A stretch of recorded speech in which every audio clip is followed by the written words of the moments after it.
First to Tasmania, where there's a push to have casinos chip in and do more to help problem gamblers. The family-owned company that owns the 2 casinos in the state has a monopoly on poker machines and rakes in $200 million a year in profit. Under current laws, casinos are exempt from having to pay into a fund designed to help gambling addicts. But community groups are now rallying together to try and change that. Alex Blucher reports.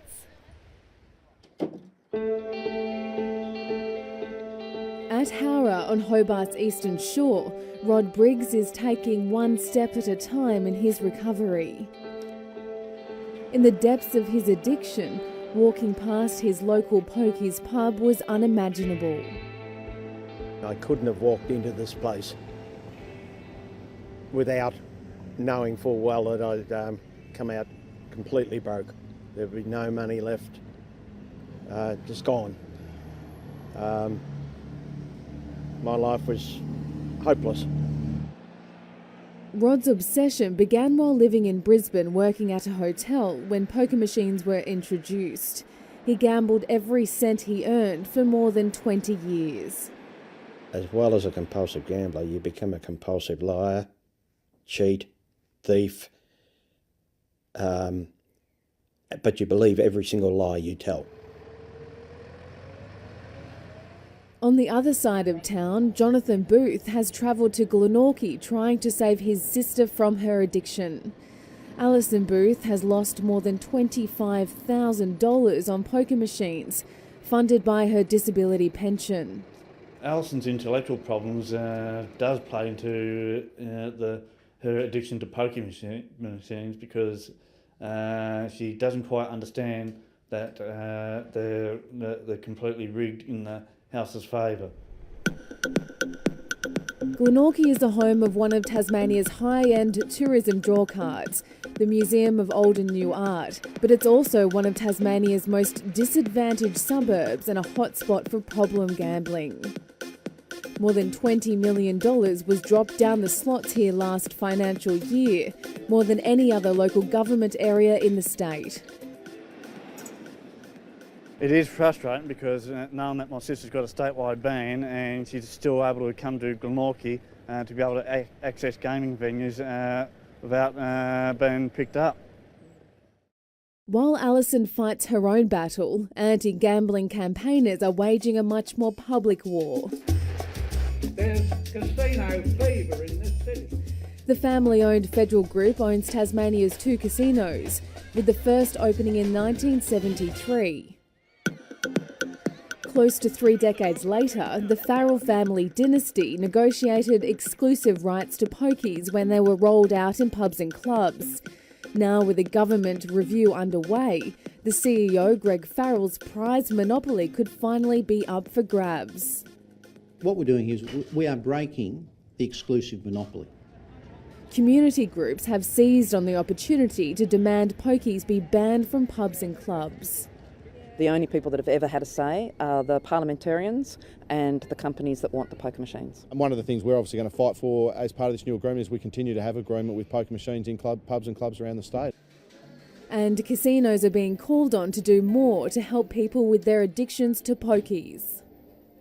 The community support levy was set up when pokies were rolled out in the late 90s to alleviate harm caused. 4% of gross pokies profits from pubs and clubs go into the fund, but casinos' pokies takings were completely exempt. Federal Group says it's given more than $20 million to events and organisations outside the levy over the last 13 years. I think the casinos contribute in other ways to community groups through their own sponsorship and stuff, but again, that'll be a decision for the government to make as to whether the casinos put money into the CSL and will abide by whatever process comes in. Rod Briggs knows the importance of counselling. 5 years ago, he hit an absolute rock bottom before reaching out for help. He'd lost his job after stealing thousands of dollars from his former employer. I considered suicide because there was no other alternative as far as I was concerned. It was either ask for help or end it all. But I chose to ask for help. The $5 million levy provides community grants of up to $15,000 and funds Anglicare and Relationships Australia's counselling service. But specialist organisation Holyoke receives nothing for their addiction counselling. It's a ridiculous situation, really. We could expand our organisation, we could double it overnight. The Federal Group's CEO Greg Farrell declined an interview. A spokesman for the company says it owns hotels with gaming which contribute directly to the levy. Tasmania's Treasurer Peter Gutwin was also unavailable, but in a statement says the government believes it is time to review the community support levy as part of the broader parliamentary inquiry. Jonathan says Alison has gambled more than 100 times in the south, even though she's been banned from poker machine venues since 2009. He says venues are failing to regulate bans. They're just not doing it, full stop, because the excuse is that they're just too busy serving customers.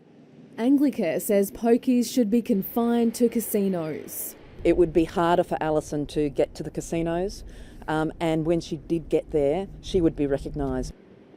But the industry says there is a stringent process in place.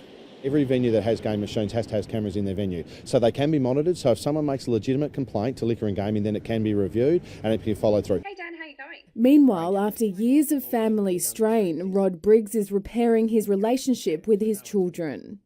Yeah, how's your recovery been going? I go to my meetings all the time every Monday night. He's back on track with a new employer who's accepted his past, but he wants Federal Group to contribute from its casino profits to help others who are yet to reform. You are earning huge profits. Contribute some back and help those people. I'm lucky. I have recovered. Others haven't. Alex Bleacher in Hobart.